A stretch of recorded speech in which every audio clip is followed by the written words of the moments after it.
जी investment आप sales head हैं, कितने अरसे से काम कर रही है और कैसा काम कर रही है? आपको रियल एस्टेट का बिज़नेस कितना तरक्की पर आपने इसे पाया या कितना तनाज़ुली का शिकार हुआ? रियल एस्टेट देखा जाए जितना आसान लगता है उतना मुश्किल भी है।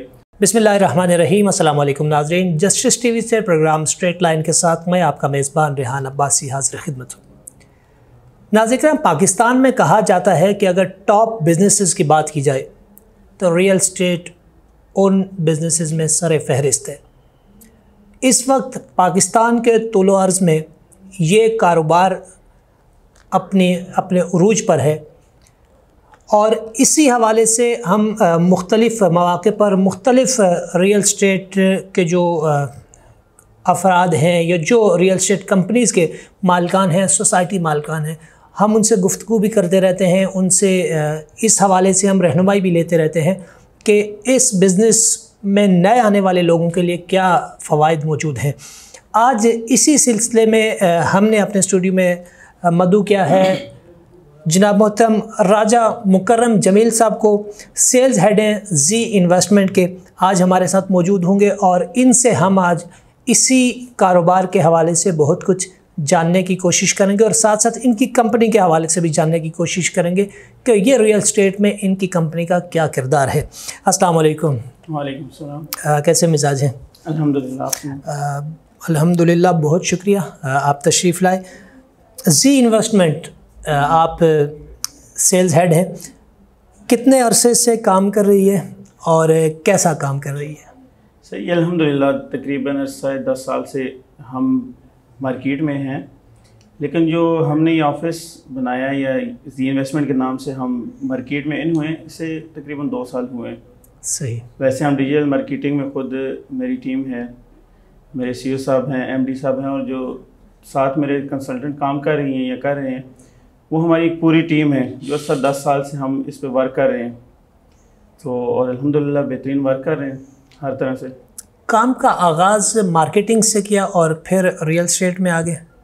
जी, काम का आगाज़ अगर हमारे CEO साहब को देखा जाए तो उनका बैकग्राउंड इंश्योरेंस से था। तकरीबन 8-10 साल उन्होंने इंश्योरेंस में लगाए, EFU की कंपनी है, फिर जुबली में लगाए। और इसी तरह मेरा जो बज़ाते खुद था, मैं कुछ पेज रन करता था। सही बैकग्राउंड है। और इसी तरह कुछ वीडियोज़ वगैरह बना ली और वहाँ से कुछ मुझे शौक़ आया कि इस फील्ड में आया जाए। तो अल्हम्दुलिल्लाह फिर हम दोस्त मिले और हमने ये सोचा कि हमें इस तरफ आना चाहिए, तो हम आ गए। अच्छा, आप ज़ाहिर है जब मार्केटिंग की तरफ इंसान होता है, मुख्तलिफ पेजेस वगैरह चलाते हैं, मार्केटिंग करते हैं, तो मार्केटिंग जब आपने आगाज़ किया इसका तो खाली रियल एस्टेट ही की मार्केटिंग कर रहे थे जो शौक़ इधर हुआ है, या फिर दीगर मार्केटिंग करते करते कोई अचानक से, वो कहते हैं जिसे छक्का लग गया, कोई ऐसा छक्का लगा है तो आप इधर आए? नहीं, असल में मेरा जो ज़्यादा खुद बैकग्राउंड है वो एक हाफ़िज़ कुरान के नाते से है। मैं अभी भी रियल एस्टेट के साथ होने के बावजूद मैं सुबह खुद हिफ्ज़ की क्लास लेता हूँ, बच्चों को पढ़ाता हूँ, उसके बाद कोई काम करता हूँ। थोड़ी सी मसरूफियात ज़्यादा हो गई इस वजह से। पहले मैं करता था, अभी भी करता हूँ, उलमा की वीडियो बना दी, कुछ प्रोग्राम हुए, दर्स हुए, बड़ा बना के उसे खुद एडिटिंग की। शौक़ था, इस चीज़ का बहुत ज़्यादा शौक़ था कि इस फील्ड में आया जाए। सही। सोशल मीडिया पे तो मैं 7 बच्चों को भी पढ़ाता था। सेकंड टाइम ये भी कहता था जब बच्चों को छुट्टी हो गई। फिर आहिस्ता आहिस्ता कुछ घर के मसाइल बढ़ते गए, कुछ वालिदैन की वालिद साहब फौत हुए कुछ टाइम पहले, फिर ज़्यादा मजबूरी बन गई कि अब उसके साथ साथ रियल एस्टेट में भी आया जाए, बिज़नेस की तरफ आया जाए। क्योंकि मैंने ये चीज़ भी नोट की है कि जब तक मैं लोगों के साथ काम करता रहूँ, एज ए कंसल्टेंट काम करता रहूँ या उनके साथ मुलाजमत के तौर पे काम किया, तो हमेशा मैंने नुकसान ही उठाया। तो अब ये बड़ा मुश्किल डिसीजन था मेरे लिए, लेकिन मैंने लिया कि बिज़नेस की तरफ आया जाए और अल्हम्दुलिल्लाह बेहतरीन काम कर रहे हैं और करेंगे भी इंशाल्लाह। अच्छा, ये चीज़ बड़ी अच्छी है, आपने बड़ी मोटिवेशन है इसमें नौजवानों के लिए कि मुश्किल हालात हैं, कुछ भी है तो मतलब एक जगह रुकने से बेहतर है कि बंदा स्टेप फॉरवर्ड करे। ठीक है, बिज़नेस की तरफ आप आए, मैं ये जानना चाहता हूँ कि जितना अर्सा आपको 2 साल तो इसी इदारे के साथ आपको हो गई ये करते हुए काम, इन 2 सालों में आपको रियल एस्टेट का बिज़नेस कितना तरक्की पर आपने इसे पाया या कितना तनाज़ुली का शिकार हुआ? ये सर, हम जब तक तो मार्केट से आउट से तो हमें अंदाज़ा नहीं था। जब हम मार्केट में इन हुए हैं तो दिन ब दिन हम देखते जा रहे हैं कि लोग चाहे वो गर्ल्स हों चाहे वो बॉयज़ हों, और इस चीज़ में बड़ा हैरान हूँ कि हम बॉयज़ होने के बावजूद भी गर्ल्स हमसे ज़्यादा काम कर रही है रियल इस्टेट में। सही। और इंतहा दर्जे का काम कर रही हैं। आप अगर सोशल मीडिया पे एक पोस्ट लगा दें, फेसबुक हर बंदा यूज़ करता है कि फ़लाँ जगह प्लॉट चाहिए, फ़लाँ जगह हमें घर रेंट पे चाहिए, आपको बॉयज़ के कमेंट्स कम आएंगे गर्ल्स की निस्बत। वो इतनी एक्टिव हैं, और ये नहीं कि उन्हें नहीं होना चाहिए, होती हैं गर्ल्स, मेरे साथ भी अटैच हैं। जो चीज़ हमें नहीं मिलती मार्केट से, हम उन्हें कहते हैं ये ढूंढें, और वो हमें विद इन 2 मिनट ढूंढ कर देती हैं, और हम सेल भी करते हैं, परचेज़ भी करते हैं। तो जैसे अब तो इंतहा है कि आप शायद देखेंगे हर जगह ऑफिस बने हुए हैं, ऑफिस ही गिनने में नहीं आते कितने ऑफिस हैं। सही। तो इस हवाले से फिर हम अच्छा, मैं आपसे इस हवाले से मज़ीद जानना चाहूँगा कि मतलब जिस तरह हम देखते हैं ख़वातीन इस बिज़नेस में बहुत तेज़ी के साथ आगे आई और तरक्की करती गई हैं, और बड़े अच्छे अंदाज में उन्होंने काम किया, और एक मतलब बड़ा रिस्पेक्टेबल काम भी है। आप कॉलिंग पे हैं या आप मीटिंग्स करते हैं, जैसे भी प्रॉपर तरीक़ाकार है। इस सवाल से मज़ीद डिस्कस करेंगे। नाज़रीन इकराम, इस वक्त हम एक मुख्तसर सा वक्फ़ा लेंगे, और वक्फ़े से जब वापस लौटेंगे तो राजा मुकर्रम जमील साहब हमारे साथ मौजूद होंगे। इनसे हम मज़ीद रियल इस्टेट के हवाले से जानने की कोशिश करेंगे। वेलकम बैक नाज़रीन, स्ट्रेट लाइन प्रोग्राम में हमारे आज के मेहमान राजा मुकर्रम जमील साहब मौजूद हैं। हम उनसे रियल इस्टेट के हवाले से जानने की कोशिश करें।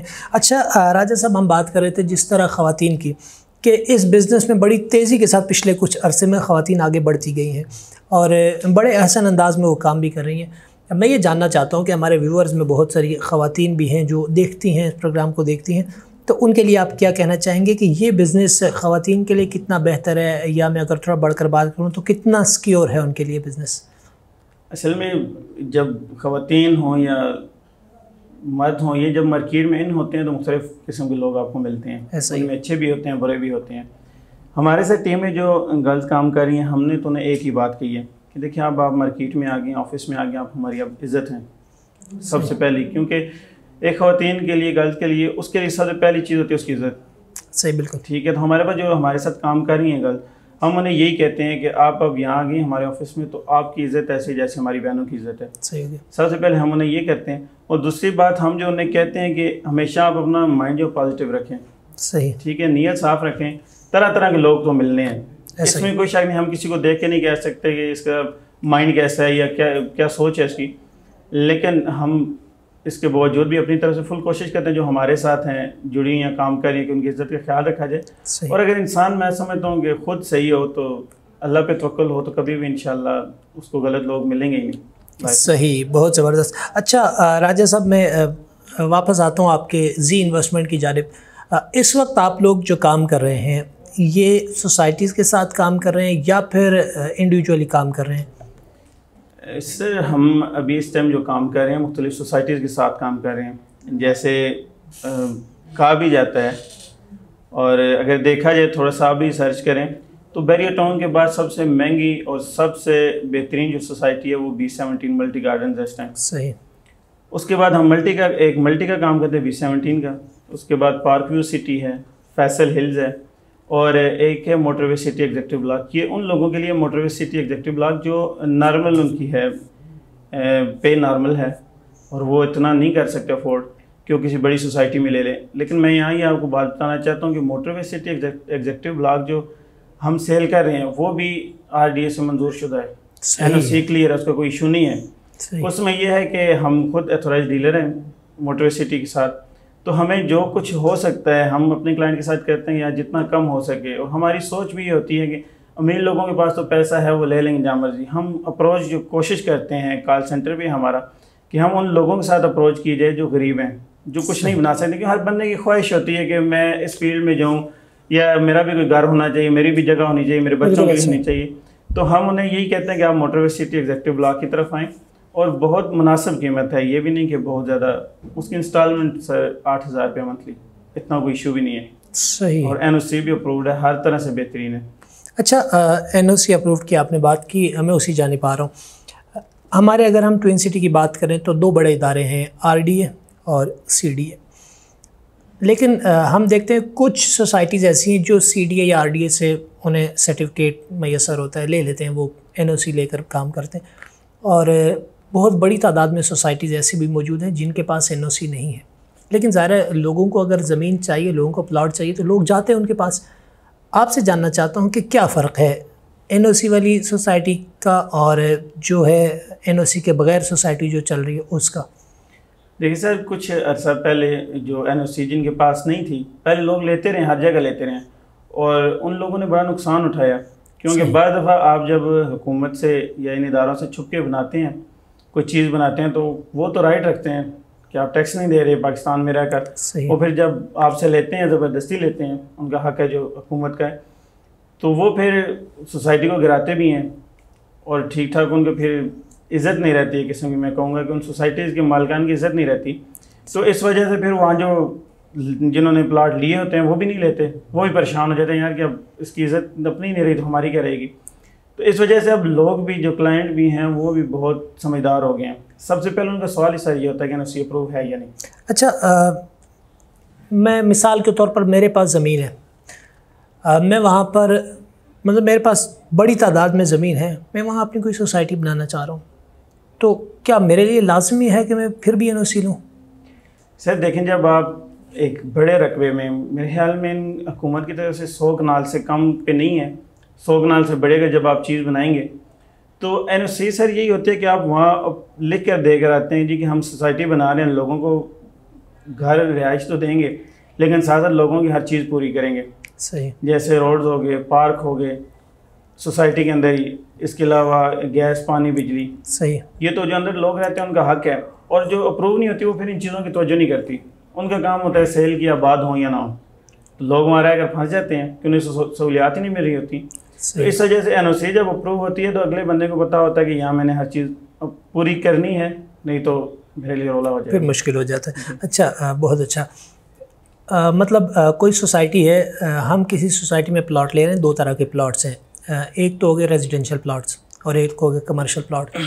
मैं ये जानना चाहता हूँ कि अगर मैं जाकर किसी सोसाइटी में रेजिडेंशियल प्लॉट लेता हूँ तो मुझे उससे एडवांटेज क्या है और कमर्शियल में मुझे क्या एडवांटेज मिल सकता है? सर देखें, रेजिडेंशियल तो वो प्लॉट होते हैं ना जिनमें आप रिहाइश रखते हैं, बिल्कुल ठीक है। कमर्शियल तो होते हैं जैसे आपकी कोई दुकान हो, सही, कोई प्लाजा बना दें, मेन रोड पे आ जाए, ये सोसाइटी के मेन स्टार्ट में आ जाए, ये चीज़ होती है कमर्शियल, जहाँ दुनिया की हर सहूलियात मौजूद होती है। आजकल तो बहुत आसान हो गया, तो इसलिए अगर रेजिडेंशियल भी लिया जाए तो सबसे पहले तो मैं यही कहूँगा कि उसकी जिस सोसाइटी में लिया जाए उसके एनओसी के बारे में पूछा जाए। सही। उसके बाद पहले खुद जाकर विज़िट किया जाए। कई सोसाइटीज ऐसी हैं सर कि अगर देखा जाए तो पहले, हम तो पंजाबी ज़ुबान के खड्डे ही होते हैं, बाद में उन्हें भरा जाता है, भराई की जाती है मट्टी से, लोग देखने वाले तो उस टाइम ले लेते हैं, बाद में जब बारिश ज़्यादा होती है तो वो जगह बैठ जाती है, मट्टी होती है वो तो बैठनी होती है, उसने पहले बैठी नहीं होती, तो उससे लोगों को बड़ा नुकसान होता है।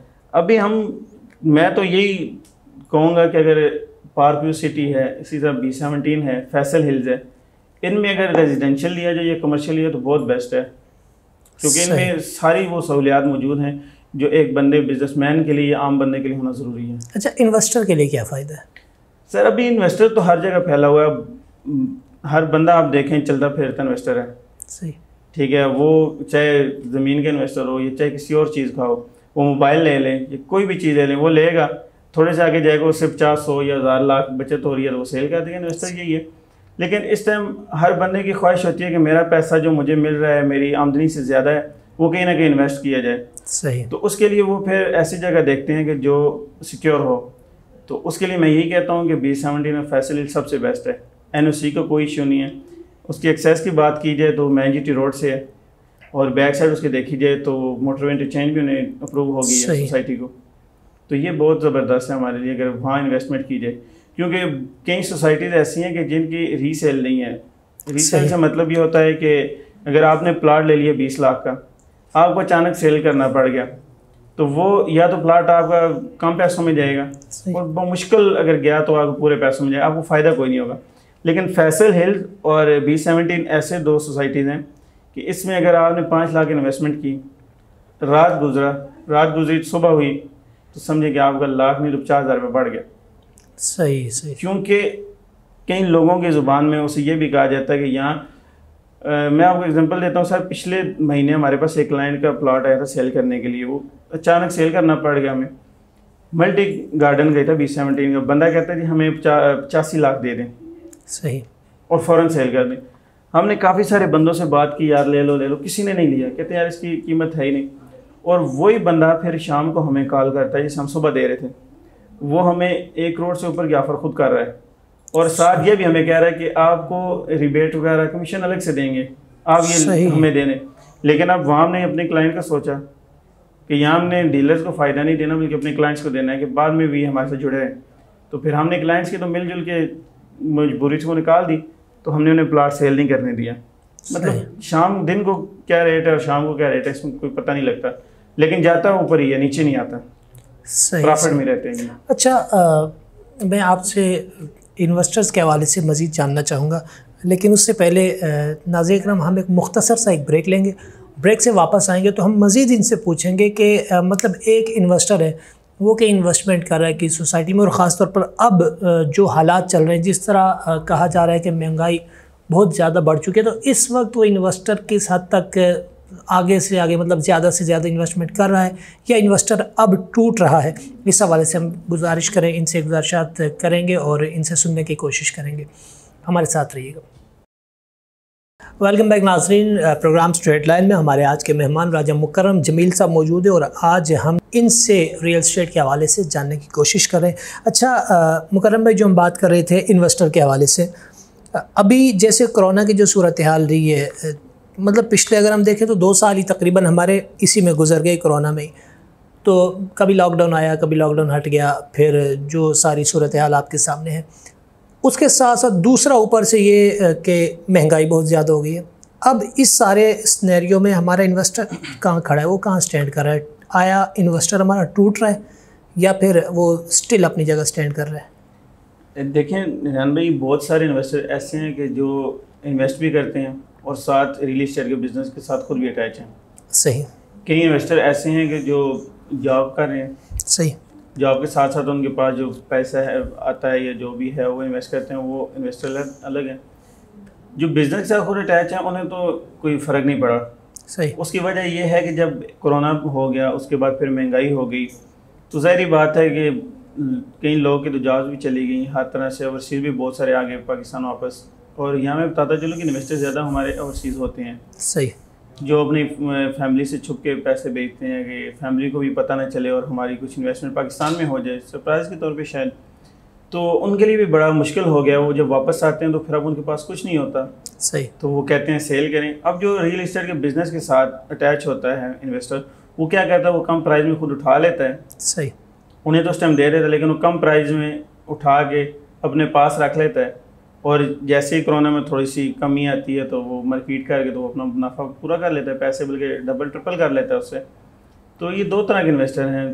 जो जॉब वाले उन्हें तो काफ़ी सारा नुकसान भी हुआ और टूटे भी हैं, और जो दूसरे बिजनेस मतलब जो बड़ा इन्वेस्टर है वो अपनी जगह मौजूद है, अपनी जगह पे मौजूद है। ठीक हो गया। अच्छा, आपका मैं वो वापसी आ रहा हूँ जी इन्वेस्टमेंट की जानिब। इन फ्यूचर कौन से प्रोजेक्ट्स हैं जो आप लोग डील करना चाह रहे हैं अभी, या जिनके साथ आपके मतलब कोई MOU वगैरह साइन हो चुके हैं या आप काम करना चाह रहे हैं? सबसे पहले रेजिडेंशियल के हिसाब देखा जाए ना, रेजिडेंशियल की तरफ तो हम B17 कर रहे हैं ऑलरेडी। सही। मल्टी गार्डन बड़ा मशहूर है प्रोजेक्ट। फैसल हिल्स है, ये भी उन्हीं का प्रोजेक्ट है। FMC है। सही। ये भी एक ही बंदे के 3 प्रोजेक्ट हैं। इसके अलावा हम कर रहे हैं पार्क व्यू सिटी कर रहे हैं। सही। इस्लामाबाद में। इसके अलावा हम जो मिडिल क्लास लोग हैं उनके लिए एक प्रोजेक्ट कर रहे हैं, मोटरवे सिटी एग्जीक्यूटिव ब्लॉक। लेकिन हम यहाँ इन सारों की मार्केटिंग कर रहे हैं। इसके साथ साथ हम कमर्शियल जो कर रहे हैं सर, वो J7 एम्पोरियम है। सही। बहुत ही मशहूर है J7 ग्रुप इस टाइम आप अगर देखा जाए तो। उसके साथ हम कर रहे हैं, उसकी मार्केटिंग कर रहे हैं, और अल्हम्दुलिल्लाह हमारी शॉप्स भी बुकिंग हो रही है वहाँ, और कर रहे हैं, आगे भी करते रहेंगे। इसके अलावा उनके नए प्रोजेक्ट्स हैं। J7 आइकन है टॉप सिटी में। इसी तरह मुमताज़ सिटी में J7 सिग्नेचर के नाम से एलीट क्लास लोगों के लिए 5 स्टार होटल आ रहे हैं, वो उसकी मार्केटिंग कर रहे हैं। इसके अलावा हमारा फैसल टाउन है, ये इंटरनेशनल एयरपोर्ट के पास है। ये भी B17 वालों का ही प्रोजेक्ट है। ये भी हम डील करते हैं, लेकिन इसमें कमर्शियल है डी हाइट्स के नाम से। सही। वो भी हम करें जिसमें अपार्टमेंट्स वगैरह हैं। और इसके अलावा ZN टावर है फैसल हिल्स में, वो भी हम डील करें, कमर्शियल है, शॉप्स वगैरह हैं और अपार्टमेंट वगैरह हैं। और एक और प्रोजेक्ट है हमारा हुसैन टावर के नाम से, वो भी अनकरीब इंशाल्लाह एग्जीक्यूटिव ब्लॉक फैसल हिल्स में आने वाला है। इसके अलावा हमारा जो प्लान है और प्लानिंग हो रही है, हमने पिछले हफ्ते भी एक जगह का विज़िट किया था हसन अब्दाल की तरफ। तो हमें जगह तो बहुत पसंद भी आई और हमारी सारी बात भी होगी हर तरफ से। हम खुद चाह रहे थे कि छोटी सी या बड़ी हो, जो हमारी इन्वेस्टमेंट हो अपनी ज़ाती होनी चाहिए। उस हिसाब से हम जी हाउसिंग के नाम से एक प्रोजेक्ट लॉन्च करने की कोशिश कर रहे हैं। वो जो जगह थी असल थोड़ा सा कुछ जो मालिक हैं उनकी तरफ कमिटमेंट की वजह से हम थोड़े साइड पे हो गए, क्योंकि हम नहीं चाहते कि इन फ्यूचर जो हमारे साथ इन्वेस्टर हों या हमारे साथ क्लाइंट छोटे लेवल के हों उन्हें कोई नुकसान हो। सही। तो हम ये चीज़ सोच के पीछे हो गए, लेकिन हमने अभी भी 2-3 जगह का विज़िट किया है। तो इंशाल्लाह करीब हम आपको इस चीज़ की खुशखबरी देंगे। जी हाउसिंग के नाम से हम एक प्रोजेक्ट बहुत ज़बरदस्त लॉन्च करने वाले हैं इंशाल्लाह। चलिए ज़बरदस्त, अल्लाह पाक आपके काम में मज़ीद बरकत दे। अब मुकर्रम भाई, आखिर में जो नए लोग इस फील्ड में आना चाह रहे हैं, मतलब इस बिज़नेस को ज्वाइन करना चाह रहे हैं, ख़ास बड़ी तादाद में यंगस्टर्स हैं जिनके अंदर ये बड़ा एक क्रेज़ है रियल एस्टेट की तरफ जाने का, उसकी वजह यह है कि बहुत शॉर्ट टर्म मनी है, ये पता भी नहीं चलता और कब पैसा आ जाता है आपके पास। तो बड़ी तादाद में नौजवान जो इस तरफ आना चाह रहे हैं, तो क्या पैगाम उनके लिए है? सर पैगाम तो मैं यही देना चाहता हूँ, जो हमारे ऑफिस का कहना है, ऑफिस वालों का, जो भाई हैं मेरे अरसलान भाई हैं, सदीक भाई हैं, इनका कहना है जो हमारे साथ लोग जुड़े, ऑफिस में जुड़े हों या इसके अलावा भी जो हमारी ज़ात के साथ रिलेटेड हों, उनको कभी भी आप ये चीज़ लेकर इन्वेस्टमेंट ना करवाइए रियल इस्टेट में कि यार मेरा वक्ती फ़ायदा हो रहा है, क्योंकि वक्ती जब फ़ायदा आप उठाएंगे उससे, उसके बाद फिर वो हमेशा नुकसान होगा। एक तो आपका रिलेशन चला जाएगा, दूसरा वो आपका कभी वापस क्लाइंट बनेगा नहीं। तो इस हवाले से हम ये करते हैं कि अभी हमारे साथ बहुत सारे क्लाइंट हैं जो पाइपलाइन में हैं, वो हमें कहते हैं जी कि हमें फ़लान जगह लेकर दें। आज भी मेरी एक क्लाइंट के साथ बात हुई, उन्होंने कहा जी हमें B17 में लेकर दें, लेकिन हमारा पहला मोटिव ये है कि हम उन्हें कहते हैं कि सर हमें 2 दिन दें, हम खुद इस चीज़ पे वर्क करेंगे जो आपकी डिमांड है, उसके बाद हम जो ज़्यादा से ज़्यादा फ़ायदा होगा उसकी तरफ हम आपको लेकर जाएंगे। अदरवाइज़ अगर नहीं होता तो हम उनसे मदद खुद ही कर लेते हैं कि हम नहीं चाहते कि जो हमारा रिलेशन है वो बाकी ना रहे। सही। तो आने वाले जो यूथ है मैं उन्हें यही कहूँगा कि हमारे साथ जुड़ना चाहिए तो वेल एंड गुड, हम हर वक्त हाजिर हैं, लेकिन हम कोई भी ऐसी डील नहीं चाहते रियल इस्टेट में कि दिन ब दिन एक दिन में बंदा अमीर हो सकता है और एक दिन में गरीब भी हो सकता है। इसकी वजह ये है कि ये बड़ा मुश्किल काम है। रियल इस्टेट देखा जाए जितना आसान लगता है उतना मुश्किल भी है। अगर आपकी सारी डील हो गई, 1 करोड़ रुपए की डील होगी, क्योंकि आजकल 1 करोड़ नॉर्मल है, पता ही नहीं चलता, डील हो गई, उसका बैकग्राउंड अगर मिडिल क्लास है, उस डील में थोड़ी सी बात आ गई पार्टियों दोनों के दरमियान, इसने अगर बंदे ने झूठ बोला अपने 10-20 हज़ार रुपये के लिए, बात बीच में आ गई, तो वो सौदा जब टूटेगा तो वो ऑलरेडी नुकसान उस बंदे को जाएगा जो सौदा करवा रहे हैं। सही। तो हमारी तो इतनी पसली है नहीं कि हम फिर वो कवर करें, क्योंकि बहुत इसमें बड़ा मुश्किल काम भी है। आए ज़रूर,